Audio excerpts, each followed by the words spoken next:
Do you understand English, but freeze when it's time to speak? Do you know the words, but still feel blocked, slow, or scared when you try to use them? You are not alone. Thousands of learners feel stuck in silence, even after years of study. Why? Because most English lessons focus on grammar, but they don't teach you how to feel fluent when you speak. In this video, we'll do something different, something powerful. You will practice 100 real phrases in English, slowly, clearly, with repetition, not just for your brain, but for your mouth, your ears, and your confidence. You'll listen, you'll repeat with me, you'll feel progress, even if you felt blocked for years. This is shadowing practice, designed for A1, A2 learners who want to speak clearly, naturally, and without stress. You don't need perfect grammar. You don't need to memorize long lists. You only need your voice and a little courage. So take a breath. You're in the right place. Let's begin, one phrase at a time. Yesterday was just a normal day, but small days are important too. I woke up a bit late. Maybe I needed more sleep. I made coffee, strong and hot, just the way I like it. I sat for a moment and listened to the quiet. Then I started my work. It was a long day, but I did what I needed to do. That's something to feel proud of. I stayed home all day. The weather wasn't great, and I didn't feel like going out, but sometimes home is the best place to be. I cleaned my room a little. I opened the window and let in fresh air. I checked my phone too many times. I didn't feel very motivated, but I kept going, and that's what matters. Later in the day, I cooked dinner. Nothing fancy, just rice, vegetables, and a fried egg. Simple food can still be good. I ate slowly and thought about my week. I watched a short video while eating. It was in English, but I didn't understand everything. That's okay. I listened again. I repeated one sentence out loud. That's how we grow. After dinner, I talked to a friend. Just a short call. But it felt good to speak to someone. We laughed about small things. He told me he also feels tired this week. It reminded me that I'm not alone. Everyone has quiet days. Everyone has slow days. But those days still count. They are part of life. Before bed, I wrote a little in my journal. Just a few lines. Today I worked. I felt tired, but I didn't give up. That's it. Writing helps me feel clear. It helps me notice progress. If you want, try this too. 3 sentences every night. No pressure. Just write about your day. You will be surprised how much your English grows. Oh, and I forgot my keys. I was ready to go outside and... no keys. I looked everywhere. Under the couch, behind the books, in my coat. Nothing. Then I found them. In my bag. I laughed. These little things happen. They don't ruin the day. They just make it more real. Last night I went to bed early. My body said, "That's enough." And I listened. I put down my phone. I turned off the lights. I closed my eyes and said, "Good job today." Not because I did something big, but because I didn't give up. Maybe you feel the same sometimes. If yes, let that be enough. And maybe, just maybe, the days that feel small are not small at all. They are the quiet days that shape our future. The days we show up. The days we listen, repeat, and speak even one line of English. So what about last week? What happened then? Last week was full of small things, and small things matter. I visited my parents, we had tea, we didn't talk about big things, just life, the weather, the food, the neighbor's dog, but it felt good, warm, safe. I remembered how silence with family can still say a lot. I left their house feeling calm. One day I bought new shoes. My old ones were tired, like me. I walked around the store, I looked at the prices, I looked again. Then I chose comfort, not style, not brand, comfort. When I wore them the next day, my feet said, "Thank you." Sometimes we forget that comfort is also a kind of love. Last month I had a cold. Nothing serious, but still hard. I felt slow. My head was heavy. I didn't study English that week, and I felt guilty. But then I thought, my body is learning how to rest, and that is also growth. Now I'm feeling better, and my voice is back, ready to speak again. I took a short trip to a quiet town. No traffic, no noise, just trees, air, and time. I stayed 2 nights. I listened to podcasts. I walked without a plan. I sat by a lake and said nothing. And do you know what happened? My thoughts got quiet too. When your world slows down, your mind does too. It helps you hear your real voice. Even on busy days, I tried to study English, just 10 minutes. I listened to a slow video. I repeated the same sentence 3 times. I spoke to myself in the mirror. I didn't study hard, I just showed up. And that's what builds fluency. Not magic, not luck, just slow, steady repetition. I started a new book, page by page. I didn't understand every word, but I didn't stop. I underlined phrases. I whispered some lines out loud. It was a book for children, but it felt just right for me. That's a secret most adults forget. Simple books help build strong English. No shame in starting small. There were also quiet days. I didn't go out, I didn't talk much. I stayed in my room and cleaned the kitchen. I listened to music while I worked. I opened the window. I felt the wind. That was enough. Sometimes we think learning must be big, but often it's just being present, even while washing dishes. And now, when I look back, I see it. I did more than I thought. I listened. I practiced. I helped my neighbor. I tried a new recipe. I used English on my phone. I made mistakes. And still, I kept going. That's why now, when I remember my childhood, I see a different story. When I was a child, life felt big and simple at the same time. I played outside every day. I didn't need much, just my feet, some dirt, and a few friends. We ran, we laughed, we made little games from stones and sticks. I didn't know it then, but those were my first lessons in imagination. I had a big dog. He followed me everywhere, to the park, to the market, even to school, but only halfway. His name was Max. He was gentle, strong, and always there. I used to tell him my secrets. He never answered, but he always listened. Sometimes that's all we need, someone who listens. I loved cartoons. Every Saturday morning I sat close to the TV. I didn't understand all the words, but I understood the sounds, the music, the fun. I laughed out loud, and nobody told me to be quiet. That freedom, it stayed with me. It taught me that joy doesn't need perfect words.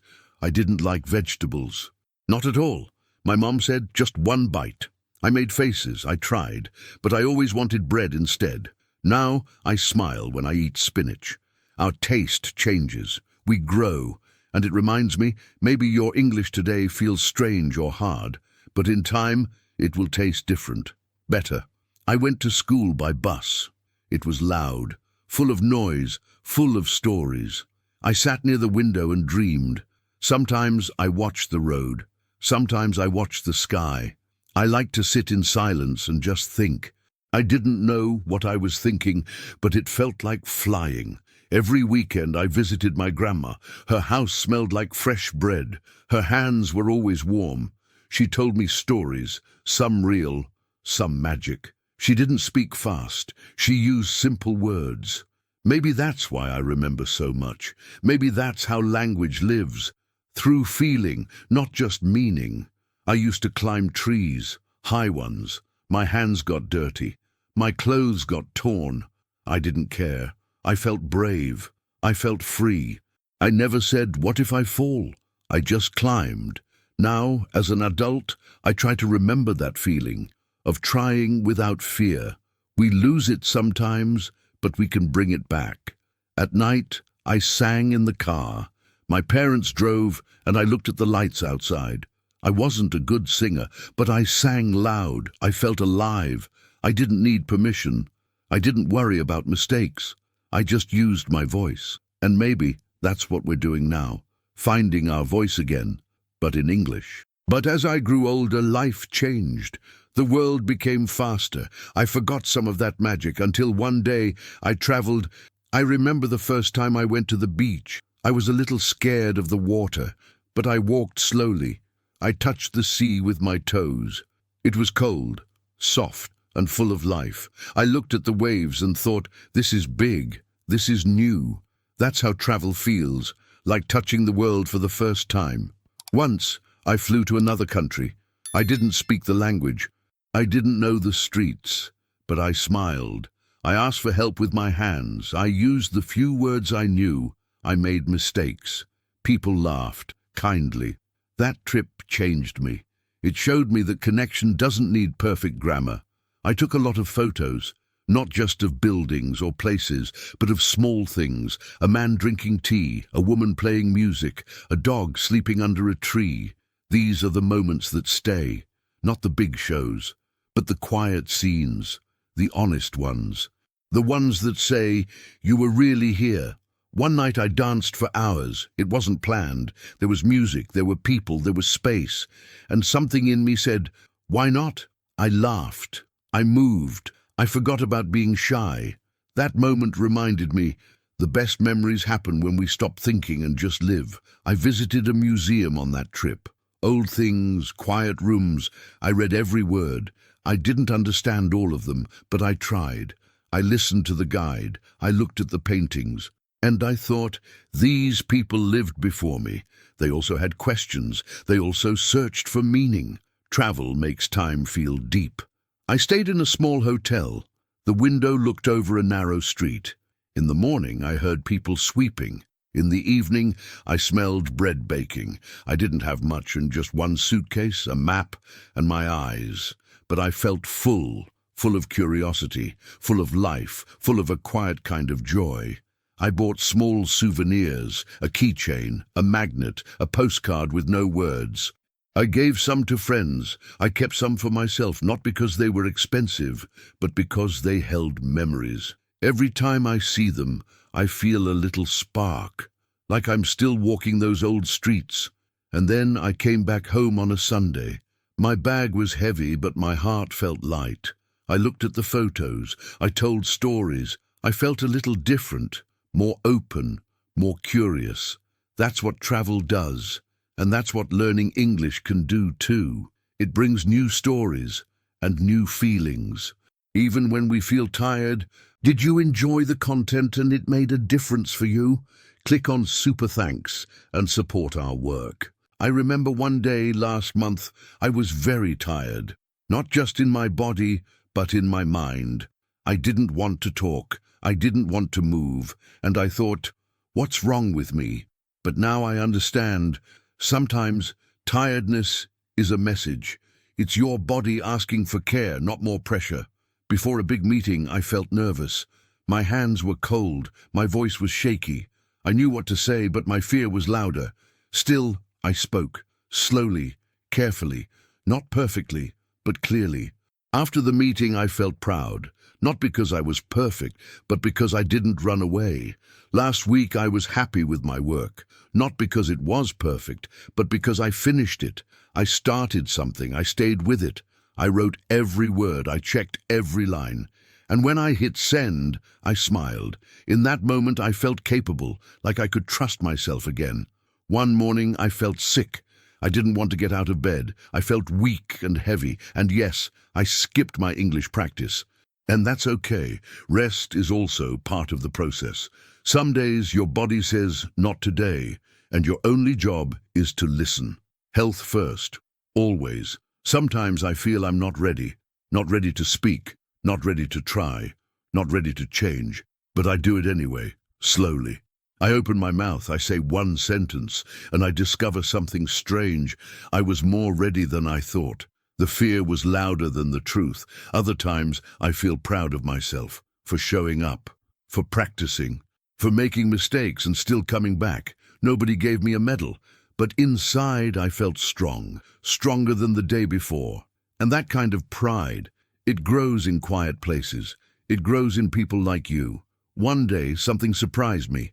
I listened to a video in English, and suddenly I understood a full sentence, no translation, just sound and meaning together.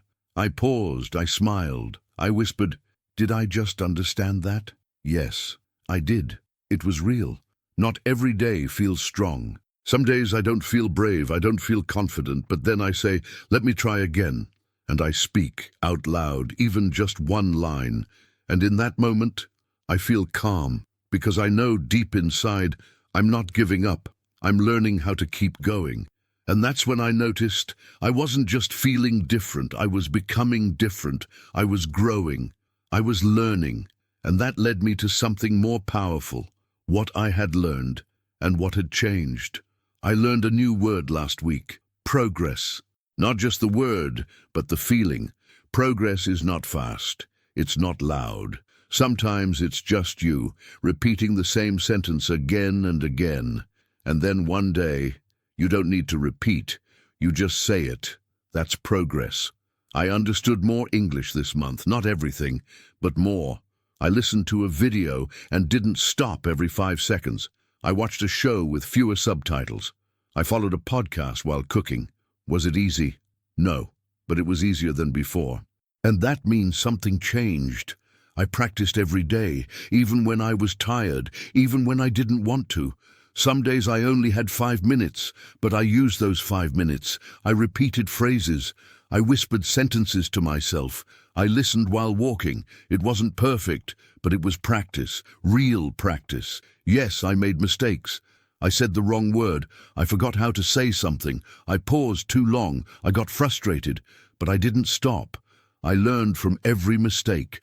And now I know mistakes are not the opposite of progress. They are part of it. I improved my speaking, slowly. At first I felt stuck. Now my words come a little faster. My tongue moves more easily. My mouth feels more confident.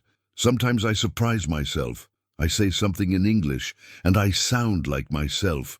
That's not just fluency. That's freedom. I use shadowing. I copied voices. I copied rhythm. I copied emotion. And little by little, my English stopped sounding like reading and started sounding like speaking. If you haven't tried shadowing yet, try it today. Listen, pause, repeat, again and again. It works. I didn't give up. I wanted to, many times, but I didn't. I kept going, and because I didn't stop, I started thinking in English. Just a few thoughts a day. I'm brushing my teeth. I'm tired. I want coffee. Small thoughts. But they grow. They connect. They become language. And now, when I look at my week, I see it. I remembered 10 new phrases. I used English at work. I spoke to myself out loud. I watched a full video with no help. I felt different. Not better than others. Just better than my old self. And that's the kind of change that lasts. And now the question is, can I really use all this in real life? Can I speak English even when I feel nervous or slow? Let's find out. Let's do something different now. I'll say a phrase, but I want you to try first. Say the sentence before I do. Are you ready? Take a deep breath. Let's begin. You say it first. Ready? Pause. I made dinner last night. Now repeat with me. I made dinner last night. Next one, you say it. Pause. I went shopping yesterday. Let's say it together. I went shopping yesterday. Your turn. I felt tired. Now with me. I felt tired. What about this one? I didn't go to the party. Now repeat. I didn't go to the party. You know this? Try it. I studied English. Say it again. I studied English. Ready? You first. I watched a movie. Together, I watched a movie. Now say it with confidence. I called my friend. Repeat with me. I called my friend. You try. I stayed home. And now I stayed home. Try one more. I worked from home. Now with me, I worked from home. You're doing great. Try this. I listened to music. Together now, I listened to music. Your turn again. Pause. I used English on my phone. Say it again. I used English on my phone. What about this one? I woke up early, nice and slow. I woke up early. Now try this. I went for a walk. Let's repeat. I went for a walk. You say it first. I wrote a message in English. Repeat it again. I wrote a message in English. You'll like this one. I was nervous, but I spoke. Say it again with me. I was nervous, but I spoke. Almost done. Try this one. I remembered a new word. Now together. I remembered a new word. You're doing powerful work. Try this. I felt more natural. Repeat. I felt more natural. Keep going. Try this. I tried again. Say it with me. I tried again. Your final one. Are you ready? I had a good day. Yes, you did. Say it again. I had a good day. And now, maybe you're starting to believe it. Maybe you're starting to feel it. But how do we begin the next step? So now you've practiced 100 real English phrases. Slowly, clearly, with your own voice. Let me ask you something. What if fluency isn't about being perfect, but about showing up again and again? What if your English is not bad? It's just waiting for your voice to wake it up because you just did something powerful. You didn't just listen. You spoke. You didn't just learn words. You used them. That's how real fluency begins. Now I challenge you. Yes, you. Take one of these sentences and use it in real life. Say it out loud tomorrow morning. Send it in a message. Whisper it to yourself while walking. Practice one sentence every day, that's all, because small steps make big change. Tell me in the comments, which phrase felt the most useful for your real life? Or which phrase made you feel a little emotional, a little strong? I read every message. Let's grow together. And don't forget, subscribe to the channel, turn on notifications, and come back tomorrow, because this journey is just beginning, and I'm here to practice with you, one simple, honest sentence at a time.